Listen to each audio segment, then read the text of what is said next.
Hey everyone, today we're going to be having a look at the very cool Polar Pro Shutter Collection ND filters, that's a mouthful, for the Gopro Hero 8 Black Edition. In my last video I was talking about the fact that I had to rely on all the auto settings because I just couldn't get my exposure under control without some sort of ND filtering. So these turned up in the mail and pretty keen to go and give them a try. So let's have a look at what's in the box and then we'll head out and get some shots. Okay, so just a quick unboxing of the Polar Pro Shutter Collection ND filters that we spoke about in the last video. They've turned up and they're obviously for the Hero 8 Black. In the box you get this little handy carry case with the filters in it.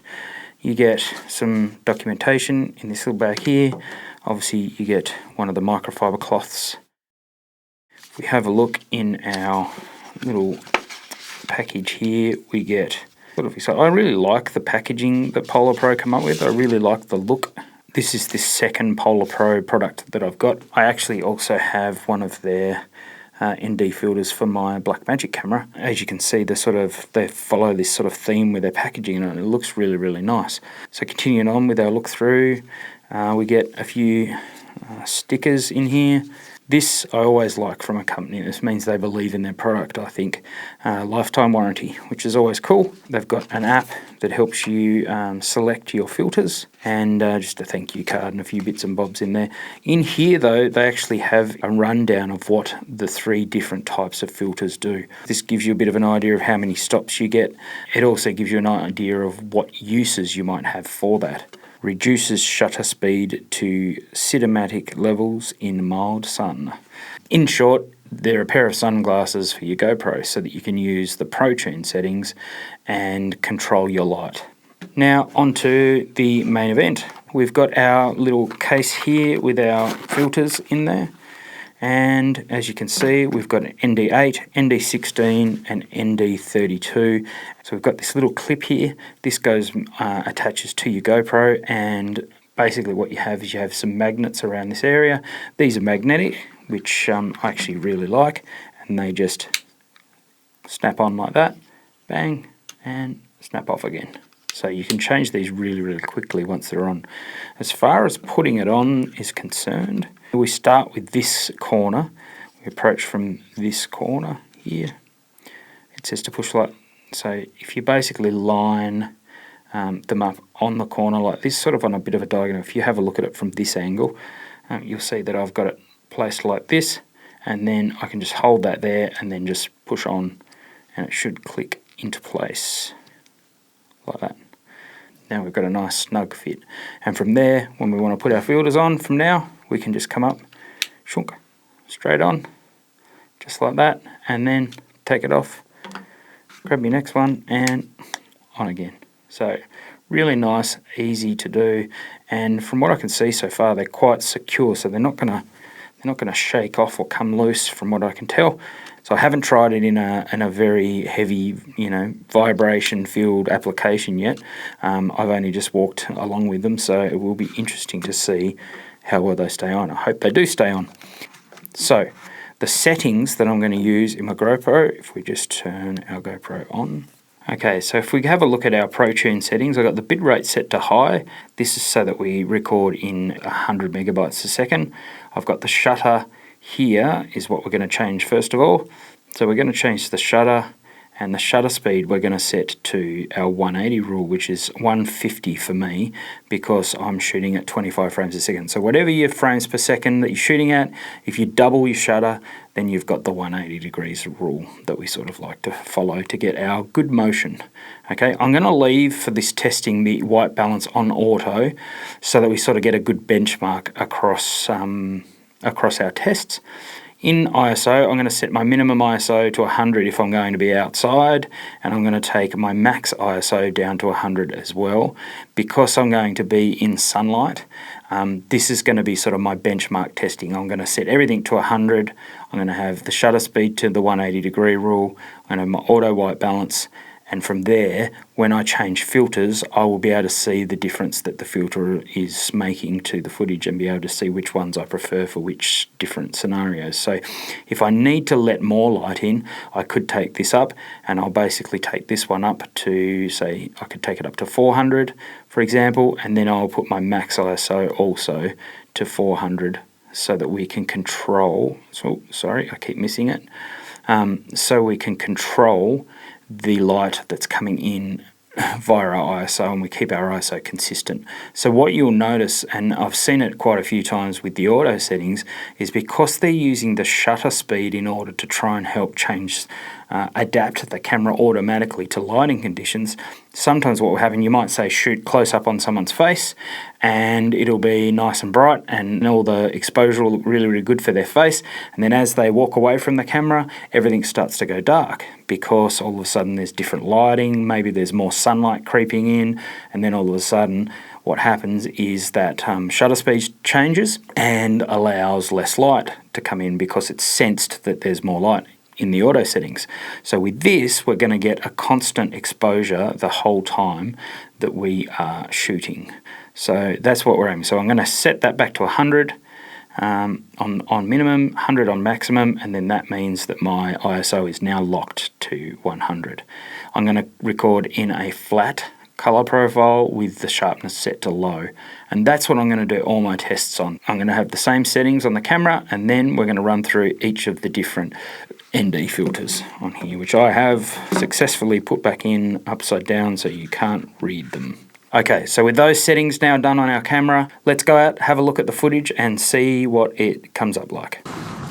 Okay, so here we are, outside, sun's out, nice pretty clear day today, and just testing out these new filters. Let's have a look. This is the ND32, which is 5 stops according to the packaging. So let's have a look.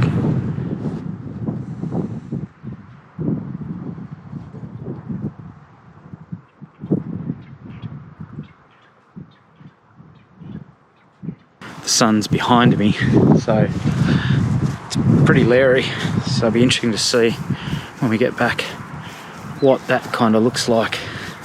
Let's try. I reckon I'm going to get attacked here. White plovers, they don't like having their territory interfered with. They like to swoop. So anyway, I'm going to find somewhere to pull over and we'll switch filters and we'll test the next one down. So we'll go down to the ND16, give that a try. Cool. So nifty little packaging, as we said before. We'll just get the 16 out, give it a bit of a clean, make sure it's gunk on it. The thing I love about this little system is just how quickly you can go from one to the next. Now, it's exactly the same settings with the camera, and now we're down to our ND16, which I believe is, I think it's 4 stops according to the packaging. So this is ND16. These birds, they get really, really protective if it's during their nesting season. Not sure if it is or not, but anyway, they've left me alone so far. So one of the other things that I found really cool about this little pouch is the actual housing that these clip onto. So the magnetic housing, the space that leaves in this little pouch that you get, this one, is actually just big enough to fit a battery in, a spare battery. So if you're just going to go real light and just take that with you, it's actually quite cool for that. Alright, so we will snip down to the 8, which I'm expecting should be at pretty overexposed. The Polar Pro packaging sort of states that this is really good for sort of early sunrises, where the light's not that full on, or it's going to be so bright I can tell really. Be good for late sunset or very overcast sort of days where there's not a lot of sun about. So I'm expecting this to be pretty blown out in some areas.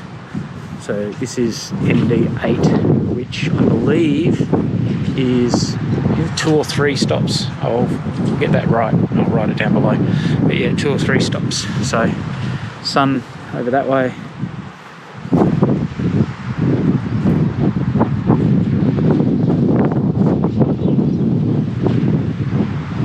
So I think, I don't know, from my last testing I did with this, I think I would stick with the 32 if it was this bright. So we'll chuck that one back on and give you a bit of a clean. Did you prefer in this sunlight? Was it the 32? Was it the 16? Or the 8? I'm guessing the 8 is going to be a little bit too light on for this particular scenario, and that I would definitely like to try it out on a nice sunset, see what that looks like. So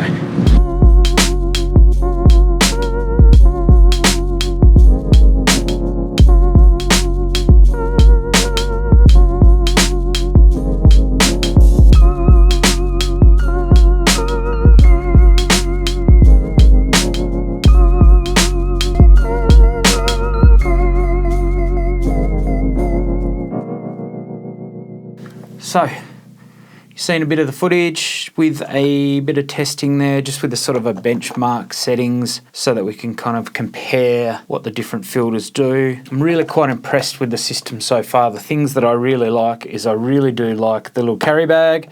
I really like the fact that it's so easy to just clip them on and off. So the one thing that does concern me though, as far as what happens down the track, is this little clippy thing here that holds the actual filter in place, whether it is going to be compatible with the media pack add-ons that are going to be available, because the thing that's quite appealing about this camera is going to be being able to get the addition of putting a microphone on it, having the flip up screen and possibly a light. I am very interested to see if this sticks around and works with those particular add-ons or not, or if Polar Pro actually have some sort of plan in place, which I hope they do, in order to let this still be usable with those other packs. Because one thing I have found so far is if you are using the hard casing for diving and so forth with this, or for trying to protect the screen to give it a bit more protection and make it a bit more robust, that you cannot use these filters with that particular case,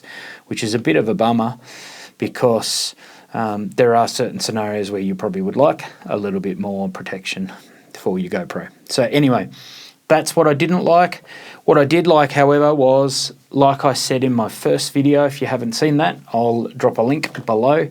In the first video was that I did find this very, very hard to use with the auto settings when I was outside and the light was changing. Very, very noticeable on time warps where you'd cruise along on a time warp and certain shots in the time warp would flash very bright because all of a sudden the ISO settings had changed. And this now with the time warp feature should work really, really well, which is something that I'm going to try next time I'm out. So right now these are currently on sale for, I believe it's around $50 US, or if for me it was $95 Australian. So yeah, I definitely think it was a worthwhile investment. At the end of the day, I've really enjoyed the Polar Pro products that I already have, and this one is no exception to that. I really do think that with those filters, it's now made this camera very, very usable outside in the sun. So yeah, let me know what you think below of the 3 different filters and which one you preferred. I'm also pretty keen to try this at sunset and at sunup, just to see what kind of results we can get from, say, the ND8, because obviously that was not an ideal setting today for the ND8 filter. It was really sort of very, very bright, no cloud cover, which made me really want to use either the 16 or the 32, preferably probably pushing towards the 32 today. Alright, so if you liked the video today, please hit me up with a like, a subscribe, and we've done this before, all that stuff. Cool. Later.